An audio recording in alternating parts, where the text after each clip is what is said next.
Alright, hello everybody. So we're going to be looking at the PTR changes for patch 7.1. This was a post made 6 days ago, so on the 12th of October.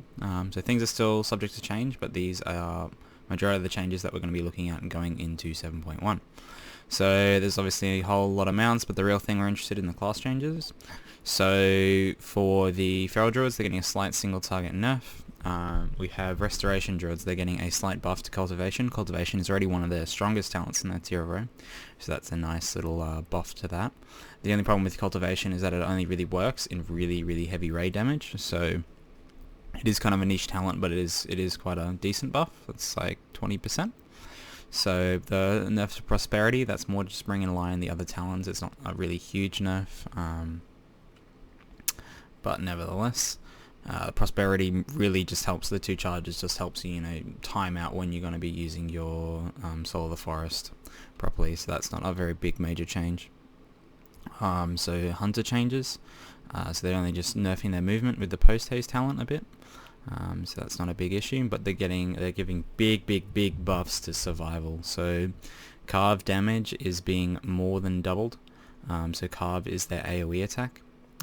This change will bring survival probably into the limelight for Legion. The problem is it's another melee class, and the game is already very saturated with melee. So finding a spot for a survival hunter that doesn't really bring any raid utility will be very interesting. I wouldn't be surprised to see at least one survival hunter now in some top end guilds, but I wouldn't be surprised to see none at the same time. And they are doubling the damage of Raptor Strike, which is their main focus dump. So they're buffing some of the talents. Throw Axes, I believe, is already the talent to take, so buffing this is quite interesting. So yeah, all round buffs for survival. That's probably the biggest buffs throughout all the classes, and it is very significant. This AoE carve increase is fairly huge, because that's more than double there. So onto the Mage, just a tooltip change. Or maybe not. Maybe they're reducing all the damage of... I'm not actually sure about that. I don't think they are reducing the damage of it. I think that's just a tooltip bug there. But we'll have to see when that comes out. So a slight buff to a Frost talent. Not a very big deal. And then the Water Jet damage increase. This is a fairly solid single target increase. Water Jet isn't a big part of the Mage damage, but it is an increase nevertheless. Frost Mage is actually doing rather well at the moment. Fire just kind of outshines it. That's why you don't see any Frost Mages. So maybe this will bring Frost into the raiding scene a little bit more. The problem between Fire and Frost is that Fire just has crazy single target damage, crazy AoE damage, has passive AoE damage, has cleave. So it's being able to compete with Fire, like Fire has to have something wrong with it just for it not to be the best spec. So Fire is probably still going to be the strongest for most situations, unless something like Arcane is, very good, like is the best single target, like hands down, and then Frost maybe is like the best for 2 targets, and Fire would be the best for like 5 targets selling. But if they're all going to be balanced around doing around the same single target damage, you'll see Fire still being the best spec. So for the monks, a fuse is getting buffed, so this is not really a big change. A fuse right now doesn't do enough healings, so that's why it's getting buffed. It doesn't really change much of the playstyle. The Soothing Mist buff is still kind of meh. Like you don't really want to be using Soothing Mist much. It does, Soothing Mist isn't a big heal at all. You're not going to be sitting there casting it for very long, so this is not even like a 1% healing increase. This change to Soothing Mist. And then they're just nerfing the Chi-Ji. So Chi-Ji is kind of like the go-to talent right now for Mistweaver. So I don't think this will really change the hierarchy of the talents. Having that, it is a big cooldown. The more interesting thing is to see whether they actually decide to change or fix the animation. But nevertheless. And then a fuse is just getting changed for Windwalker too. So for the Holy Paladin, they're actually buffing the amount of healing Flash of Light does, but they're increasing the mana cost. So one of the problems with a lot of like Holy Paladin and Holy Priest for the meta is that the choice between Flash of Light and Holy Light isn't really that different. So they both do the same amount of healing. Holy Light just takes longer and they cost less mana. So right now Holy Paladins aren't really struggling with mana at all.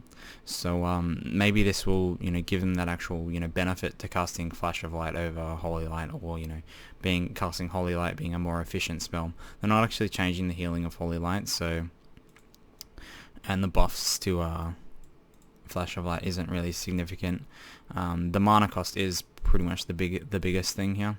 So I would more think that's in terms of a nerf for the Holy Paladin, but they are doing some other changes. So Light's Hammer is getting a mana reduction, so that there is nice. I don't think it's 40% of their base mana. I think that's just a tooltip bug, but I think it is getting reduced by that proportional amount. And then they're obviously nerfing Sanctified Wrath, just so it's more in line with the other talents. So overall, Holy Paladin is getting a slight change. It's not really a big nerf, won't really change the hierarchy of any of the healers. Well, that's not really much of a problem. So boring. So they're giving Crusader Strike back 2 charges. They did remove that, and now it's back. So that's not really too big of a thing. It just increased their single target sustained DPS for a while, because having 2 charges on an ability means pretty much you get a global out of every ability every time you cast it. So now to the big changes. So Disc Priest is actually getting... Disc Priest and Holy Priest are actually getting the biggest changes of all the classes, which is kind of interesting. So the first thing we see is Clarity of Will. So Clarity of Will is now getting a fairly significant cast time reduction. So will this make Clarity of Will viable to take? Not really. It's still going to be a very niche spell. It still will be doing less HPS than just casting Shadow Mend on a target. But Clarity of will maybe have a place if there's, you know, some part in the fight where somebody needs to be soaking something where they just need a bigger shield. The cast time for it is very long. So this is a good change. I don't like the last thing I want to see is them actually buffing Clarity of Will to where it's actually, you know, part of your healing. No one wants to see that, and you don't really want to be trapping players into using Clarity of Will. So people who don't research their class see Clarity of Will. Oh my god, it's actually like, you know, Disc gets a heal. You're sitting there casting Clarity of Will, you're doing the wrong thing. But now for the interesting changes. So Contrition is getting a 1 second buff. So that is a 50% buff to the talent. That is huge. So Contrition wasn't taken ever in Emerald Nightmare, but it does have a place. Contrition would be good for a fight like Dragons, where you're constantly having to heal like a set group of people, so, you know, 6 to 7 people, where you can be applying Atonement to maybe 5 of them efficiently with Plea and with Powered Shield, but then you have a Powered Shield cooldown and you don't want to be using your Plea more, because then it just starts costing like 30k mana, and you don't want to be using Radiance because that just costs a lot of mana. So you don't really have an efficient way to be healing groups between like 5 and 10. So what Contrition will do now is, if you want to be healing in a situation like Dragons is pretty much the perfect example. You want to be healing, you know, say 5 to 10 people, and you want to be applying Powered Shield to, you know, Powered Shield and cooldown, playing under 5, doing whatever you can do. Contrition will be amazing in that situation, and the fact that it's now getting a 50% buff will really bring this talent in line with Power Infusion and Twist of Fate. Now, Twist of Fate, Power Infusion, you see some crazy burst AoE going off with that spell. The 25% haste really and the mana reduction really allows you to use Radiance a lot and very efficiently to get out Atonements and then doing big Light's Wrath. So you'll find in fights where you know, you do need to be doing that burst healing, and that's what you're bringing a Disc Priest to do. You'll still be taking something like Power Infusion. For fights like, say, Ursoc, where it's just you are doing that burst healing and everyone does get low, Twist of Fate is still going to be amazing. So there is the choices for that tier of row now just got even better. Contrition should be an interesting one. I would like to see, I haven't done enough Nighthold testing to tell you what fights Contrition would be good on, but it definitely will be a viable pickup now for some fights, you know, between where you are going to be healing a set group of people, or a set group of people will be getting, you know, 1 minute long debuffs or something. So it's a fairly big increase there.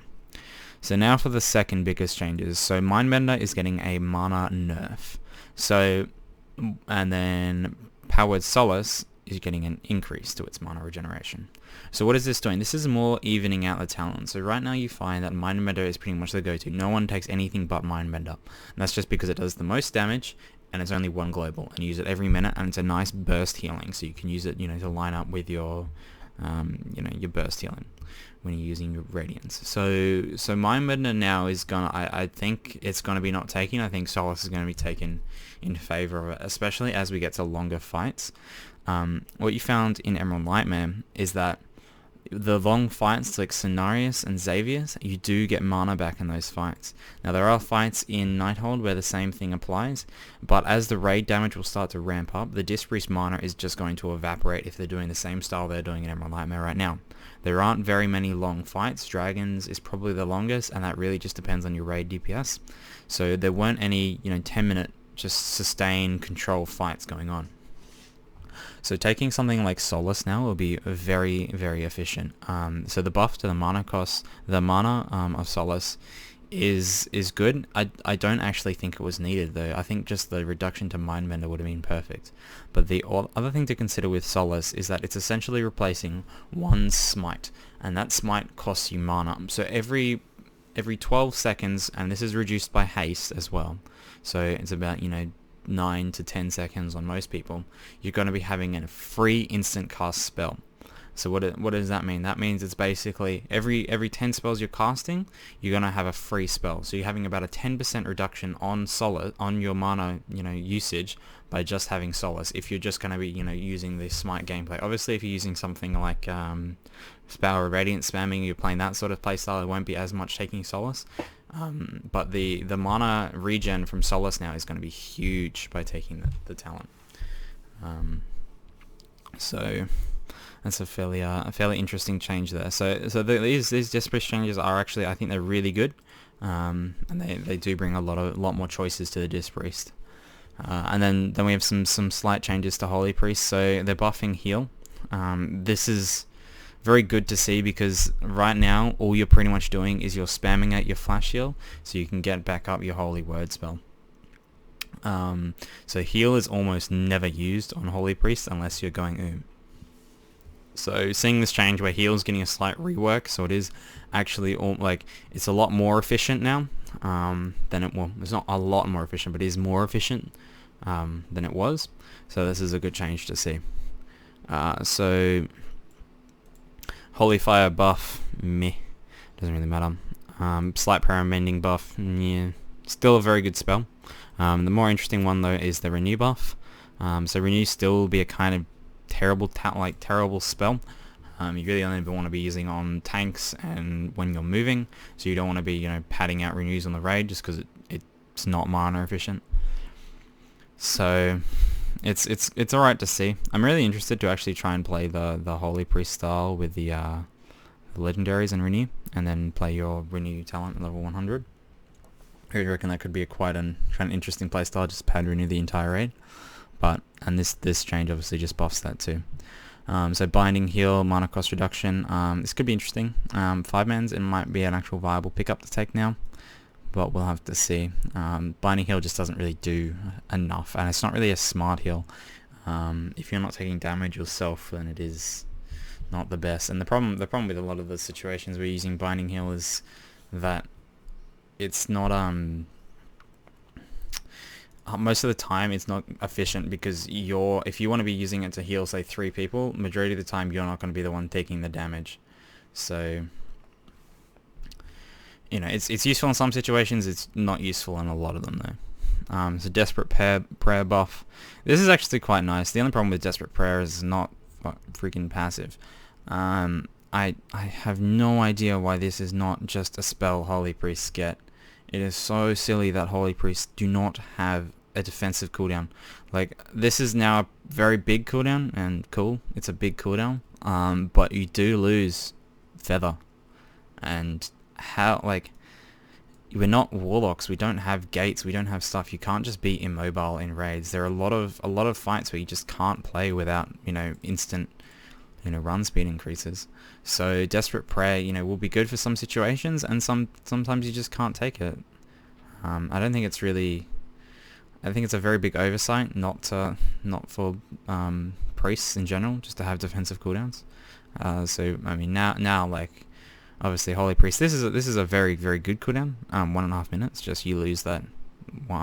You lose further, and then Disc Priests obviously get their 10% reduction fade, which is meh. And then the buffing Guardian Angel probably still will never be taking Guardian Angel. It's kind of you lose out too much with the other talents by taking Guardian Angel, so it won't be very good to take. Unless there's a lot of, unless there's one every minute you need to be using Guardian Spirit to save a tank or something. It could be situationally good, but it's still not a very good talent. Okay, so onto the Shamans. So we have a tooltip change for Healing Surge, but the big one is Stormkeeper. So Stormkeeper is going back to a cast time, but then it allows you to cast your next 3 lightning bolts or chain lightnings to be instant. So this will give Shaman a little bit of movement. It's good them not having movement. They can just cast Flame Shock on the move, which does it's an alright amount of damage, but this will make sure that during the phases where they want to be using Stormkeeper, where you go Ascendance into Stormkeeper, or you go you're popping your cooldowns, you do have that reduction and you can get out all your lightning bolts, and you're not going to be wasting lava bursts as much as you would without this change.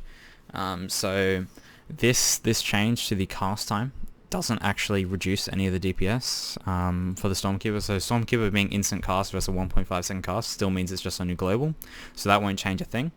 But the lightning bolts and chain lightnings are longer than your global cooldown, so that is a DPS buff for the Shaman. Elemental's actually doing alright at the moment. They don't need any damage buffs. They are pretty much in line with everybody else. It's just you don't see them in high-end raiding guilds just because they don't compare to hunters. Why would you bring an Elemental Shaman when you can bring a Hunter? They're just better at cleave, they can move more, It pretty much just comes down to that. There's nothing wrong with having an Elemental Shaman in your raid group though. They do bring a lot. So just some enhancement leveling changes, not a big deal. And then the big resto one is they're reducing Ancestral Vigor from 10% to 8%. Shamans will still be pretty much mandatory for every raid group. You saw a lot of raid teams taking 2 Shamans, and that's so that they could have 1 Shaman with the Vigor and 1 Shaman with the Ancestral Protection Totem. I think that'll still be the thing. This nerf to Vigor isn't really a big deal at all. So it is, but it is, it's a raid-wide utility nerf. It's not a nerf to the Shaman themselves, because Shamans will still be taken just for the talent. The Torrent nerf isn't really a very big deal. It's just more to bring it in line with the other talents, because Torrent is the pretty much only choice in that tree. So changes to Drain Life is now increased. I was talking about Warlock before. This was increased from 280% to 600%. Who knows why Warlocks need more healing, but apparently that's what they're getting. So onto the Warrior. So we have a few changes to arms. So Bladestorm's getting a little buff. Sorry, not a big deal. Ravager, little buff, not a big deal. Just a slight AoE buff to arms, which is fine. Their single target right now is still very good. Their AoE is kind of on the low side, so it's good to bring up those 2 spells. But there is some pretty significant buffs for the Fury Warrior, so they're getting about 10% on a lot of their spells. So Bloodthirst, Execute, Furious Slash, and Raging Blow, and Rampage. So overall, Fury is getting a buff that does bring Fury in line with Arms. Possibly makes it better because Fury does have some AoE where Arms is lacking on the AoE side. So that's good to see. Little buffs, little tweaks is what you want to see in these patches. We don't want to see any of the, destroying the Demon Hunter or something like that, like there are changes before.